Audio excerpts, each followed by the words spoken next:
Ahoj, najskôr vám ukážem zo pár drobností, ktoré sa nám môžu hodiť do našej inteligentnej domácnosti, tých gadgetkov, a potom si ukážeme, ako ich priradiť do svojich izieb miestnosti v rámci systému, aby sme v tom mali lepší, väčší prehľad, poriadok.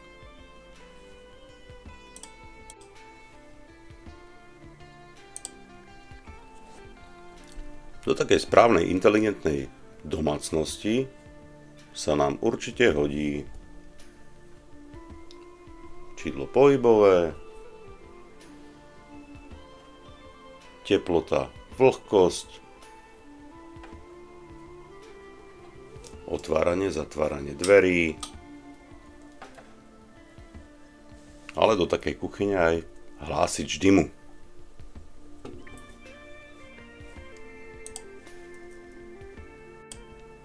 Každá domácnosť má svoje miestnosti, izby, ktoré sú špecifické, to znamená, že asi v obývačke nenájdem zubnú kefku. A niečo takéto platí aj pri domácom asistentovi.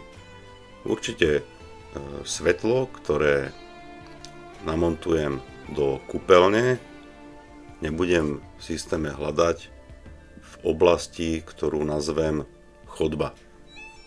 Teraz sa pozrieme na to, kde si vieme vytvoriť tieto izby, ktoré oni volajú oblasti. Tak to vyzerá to prostredie, to nastavenia. Dostávame sa sem cez nastavenia, 4. riadok oblasti, štítky a zóny a hneď prvé sú oblasti.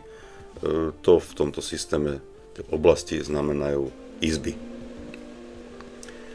Okrem toho, že si viete vytvoriť novú miestnosť, alebo teda oblasť pre nich, už po novom, čo predtým nebolo, viete si vytvoriť aj podlahy. To znamená, že keď máte viac podlažný dom, vytvoríte si prízemie, poschodie 1, 2, povola, čo len potrebujete. Takže, keď chceme pridať novú izbu, klikneme na vytvoriť oblasť, máme tu prvý riadok je názov izby, takže kuchyňa, detská izba, chodba, spálňa, podľa toho, jak je vám to najprirodzenejšie, jak si to budete pamätať, taký názov si dáte, viete si k tomu vybrať nejakú ikonku, není potreba, potom si viete zvoliť, či na ktorom poschodí to teda máte, ak teda máte viac poschodí, a ešte plus viete pridať nejaký štítok, ktorý si tiež treba predefinovať, ktorým vám vie do budúcna prispieť k rýchlejšiemu vyhľadaniu konkrétne tejto oblasti. A ešte si viete pridať obrázok. To už jak je libo.